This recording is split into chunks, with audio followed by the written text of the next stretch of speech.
আসসালামু আলাইকুম দর্শক, শুভেচ্ছা নিন। লন্ডন থেকে শুভেচ্ছা জানাচ্ছি কাজী হেমায়েতুদ্দিন মিশন এবং সাম্প্রতিক বাংলাদেশের ঘটে যাওয়া রাজনৈতিক বিভিন্ন ঘটনাবলী বিশ্লেষণে আমার সঙ্গে আছেন আমার খুবই পছন্দের একজন মানুষ। কোন বনেগা ক্রোড়পতি এরকম একটা খুব জনপ্রিয় সিরিজ, যারা আমাদের মতো প্রায় বুড়ো হয়ে যাচ্ছেন, হাফ বুড়ো, তাদের মনে আছে আমাদের অমিতাভ বচ্চন ভারতে করতেন, বাংলাদেশে আমরা খুব আকুল ভাবে দেখতাম। এটা আসলে কে মিলিয়নিয়ার হবে এরকম একটা বিদেশি সিরিজের ভারতীয় সংস্করণ। কোন বনেগা ক্রোড়পতি, প্রতিদিন আমরা ভাবতাম যে কে হবে, তো বাংলাদেশে এখন শুরু হয়েছে কোন বনেগা রাষ্ট্রপতি।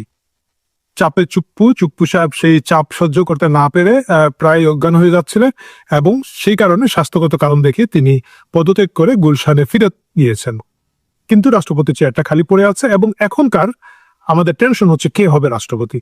আমার যদিও সন্দেহ আছে যে এটা নিয়ে আসলে পাবলিকের খুব একটা টেনশন আছে বলে আমার মনে হচ্ছে না।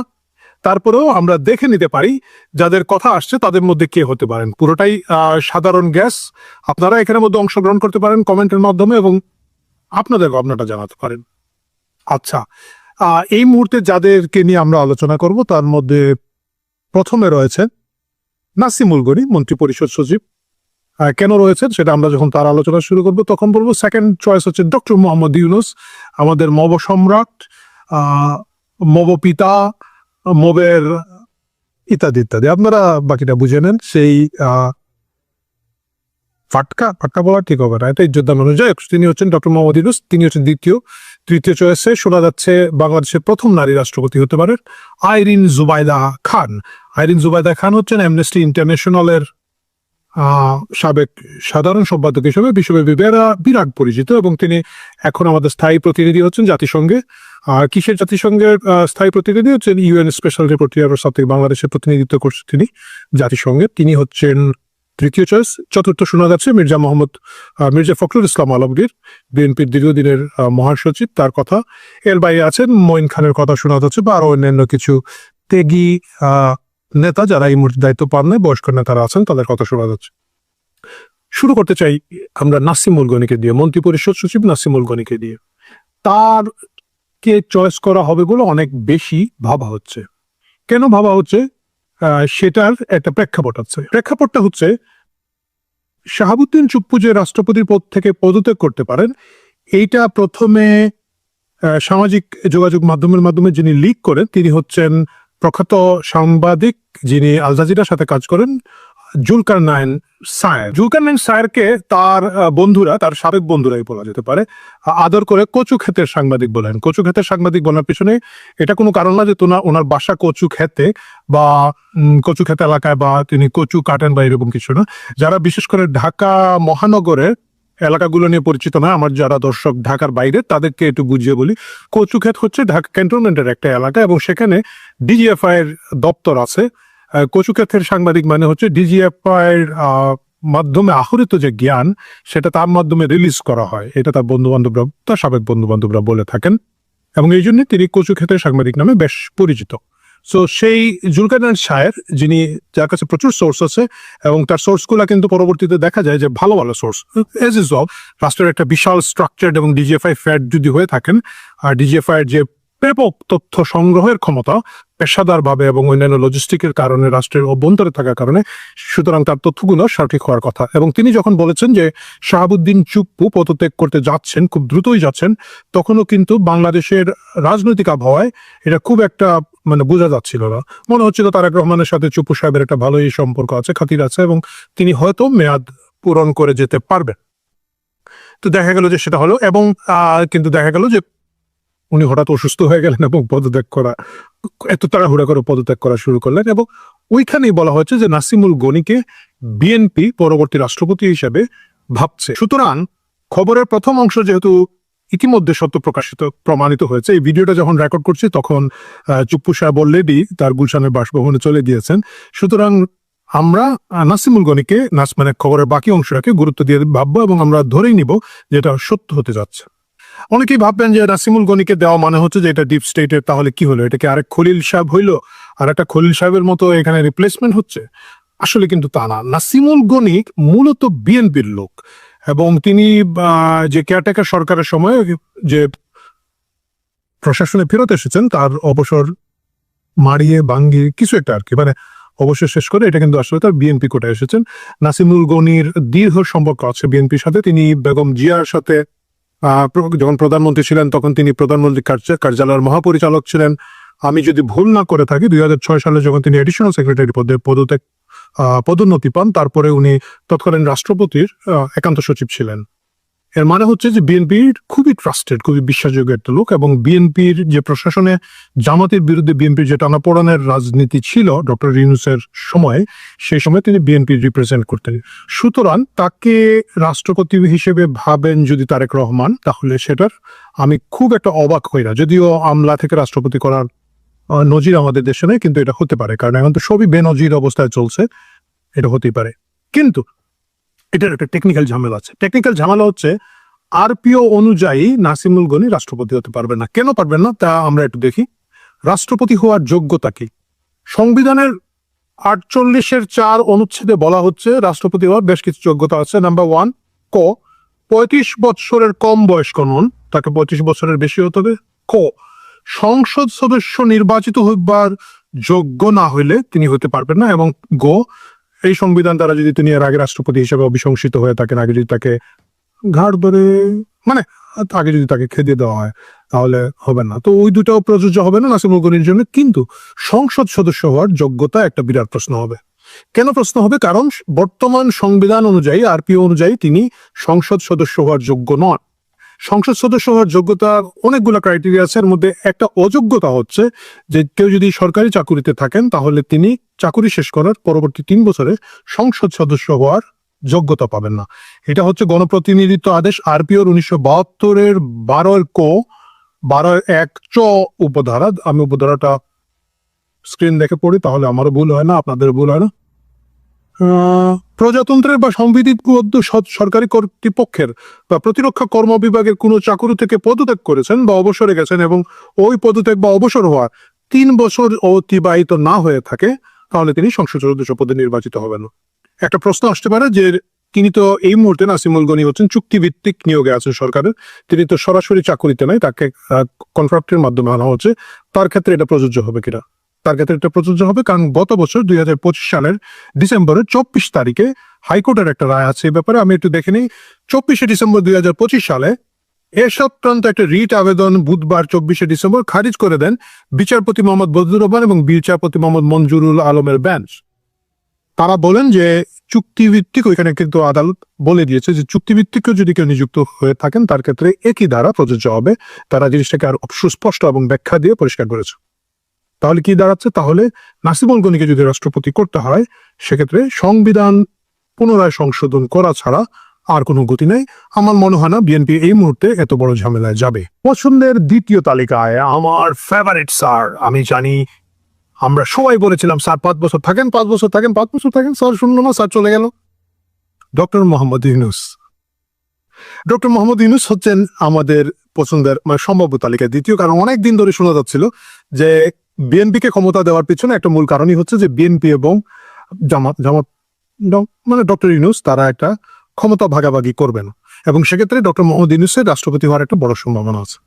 এই সম্ভাবনাটাকে আমি এখনো উড়িয়ে দিচ্ছি না, কিন্তু আমার কাছে মনে হয় যে এটা খুব সহজ হবে না। নাম্বার 1, ডক্টর মোহাম্মদ ইউনূস সরাসরি জামাত এনসিপি প্যাট্রোনাইজ একটা লোক, যিনি আমরা যদি বলি যে জামাত কেন্দ্রিক যে তথাকথিত উপদেষ্টা যারা ছিলেন, আদিলুর রহমান ছিল, আমার প্রিয় কি যেন এটা 26 লক্ষ ভারতীয় জমদূত আসিফ নজরুল স্যার ছিলেন, এবং অন্যান্য যারা ছিল মাহফুজ টাহফুজ, এরা হচ্ছে ডক্টর মোহাম্মদ ইউনূস।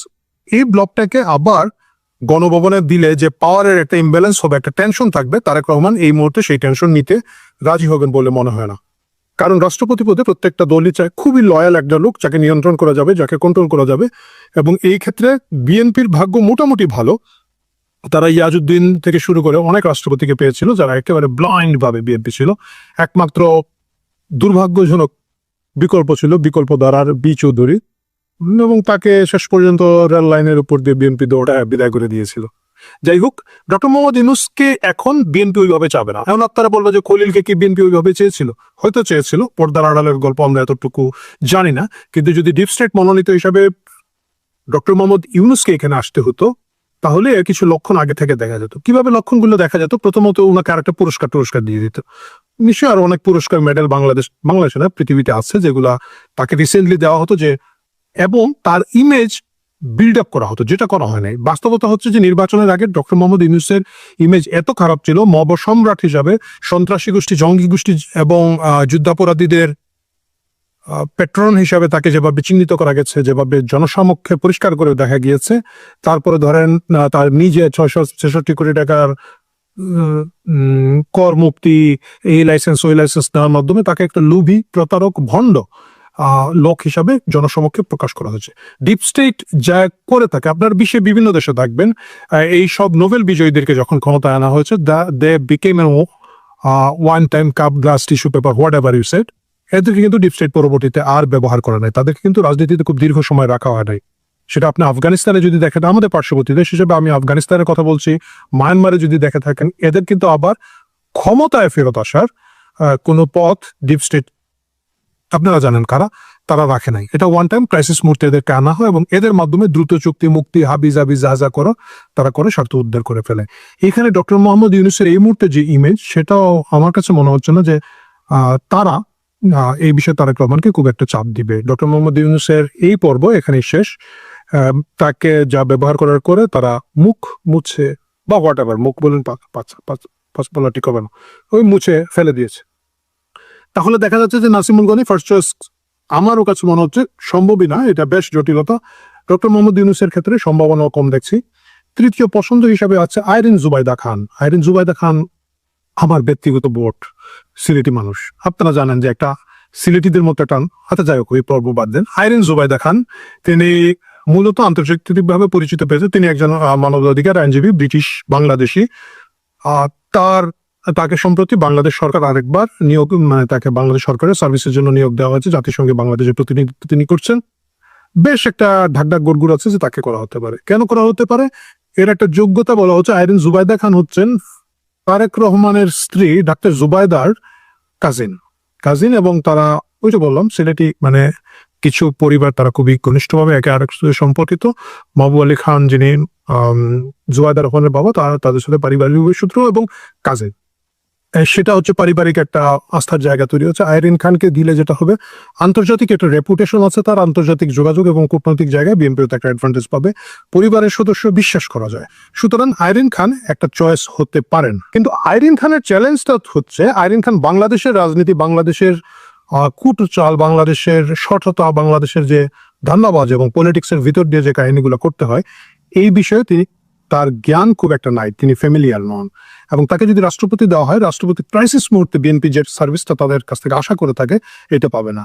কারণ বিএনপি প্রত্যেকবার নির্বাচনের আগে একটা ভেজাল করে, মানে করার চেষ্টা করে আরেকবার ক্ষমতা থাকতে পারে না, সেটা অন্য জিনিস, কিন্তু তারা চেষ্টা করে।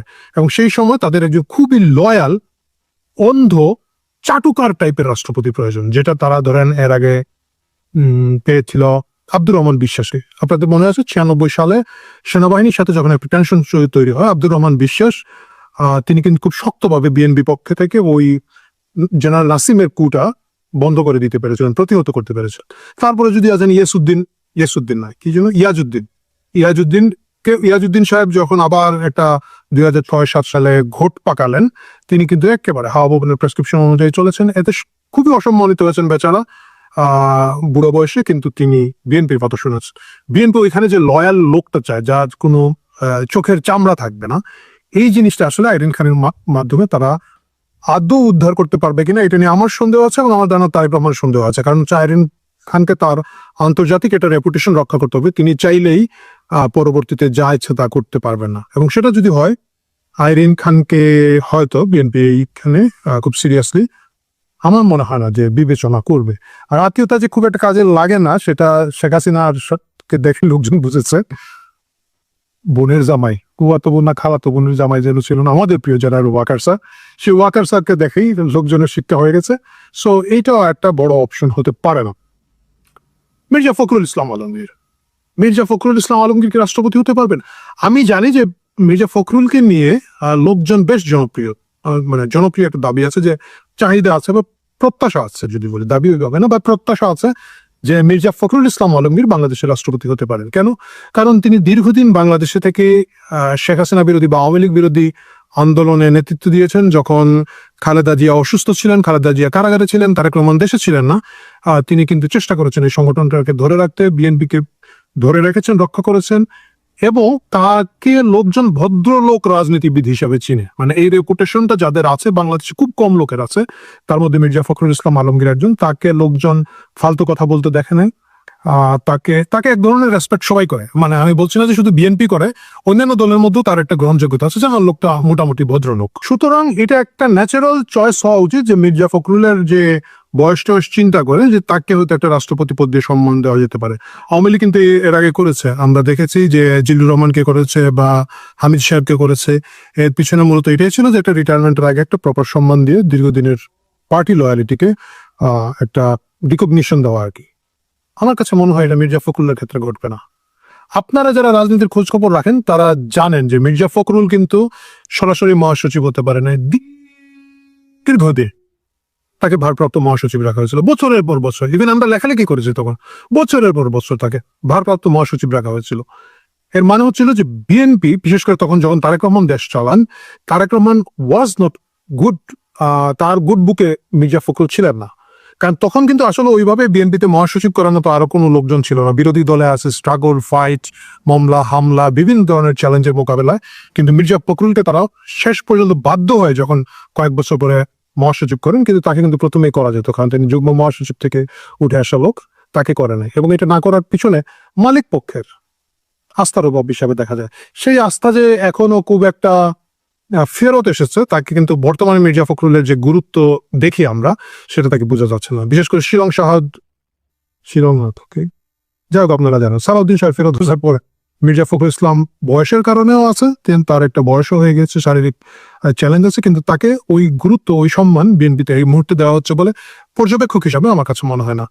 তিনি একজন মন্ত্রী এবং তার মন্ত্রণালয়ে একটা প্রতিমন্ত্রী দেওয়া হয়েছে, বিখ্যাত মিরো বাড়ির সেই মির ভাই, যিনি গোটা বগুড়াকে মিরো বাড়ি, সীমান্ত বাড়ি, কি যেন বানায় ফেলতেছে 14 গোষ্ঠী 18 গোষ্ঠী লোকজন নিয়ে।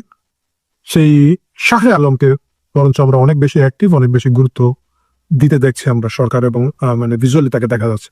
সো মির্জা ফখরুল ইসলাম আলমগীরের প্রতি যদি সেই আস্থা না থাকে, তাকে রাষ্ট্রপতি করা যদিও খুবই ভালো হতো, আমার কাছে মনে হয় যে সাধারণ লোকজনের বেশ একটা প্রশংসা পাওয়া যেত।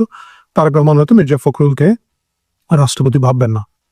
বাকি থাকলেন আমাদের মঈন খান সহ আরো বেশ কিছু নেতৃবৃন্দ আছেন, তাদের মধ্যে থেকে বিচার বিবেচনা করা যেতে পারে। নজরুল ইসলাম খান আমার একজন খুবই পছন্দের রাজনীতিবিদ।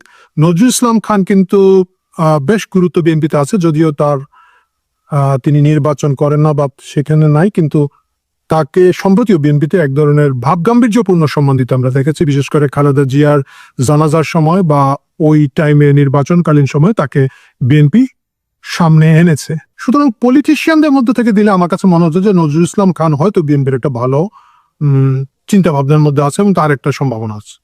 এর বাইরে সাধারণত দেখা যায় যে বিভিন্ন বিশ্ববিদ্যালয়ের শিক্ষক অথবা সাবেক বিচারপতি, এদেরকে রাষ্ট্রপতি করা হয়, বিভিন্ন সময় করা হচ্ছে। এর কারণ হচ্ছে এরা হচ্ছে অনেকটা ঢোড়া সাপের মতো, করিনাকো ফুসফাস মারিনাকো ঢুসটাস, সেই সাপ জানতো গোটা দুই লাগবে না, গোটা এক লাগবে। তারেক রহমান হয়তো সেই রকম কারোর মানে খোঁজে আছেন। সেটা আর একটা চমৎকার কি বলে সারপ্রাইজ হতে পারে আমাদের জন্য। যে সারপ্রাইজ হোক, আমরা আশা করবো অন্ততপক্ষে এস আলমের কোন স্টাফকে আরেকবার দিয়ে দেশকে ওই রকম হাজিটার মধ্যে না ফেলা হবে। কিন্তু বলা যায় না, এস আলমী রাষ্ট্র চালায়, এস আলমরা হাই রাষ্ট্র চালায়। সুতরাং সেটা দেখার অপেক্ষা আছে। কিন্তু আমরা এখন পর্যন্ত যে আলোচনা করলাম, যারা রাষ্ট্রপতি পদে আলোচনা আছেন তাদের কারোই খুব একটা সম্ভাবনা রাষ্ট্রপতি হিসেবে আমি দেখছি না। প্রিয় দর্শক, আপনারা কি ভাবছেন, কি মনে করছেন, সেটা যদি কমেন্টের বক্সে জানান, আমরা রাষ্ট্রপতি নির্বাচিত হওয়ার পরে মিলিয়ে দেখতে পারি। অন্ততপক্ষে একটা জিনিস গ্যারান্টি দিতে পারি, আপনি এবং আমরা দুজনে এই মুহূর্তে রাষ্ট্রপতি রেসে নাই, আমরা দর্শক। সুতরাং লেটস হ্যাভ সাম ফান।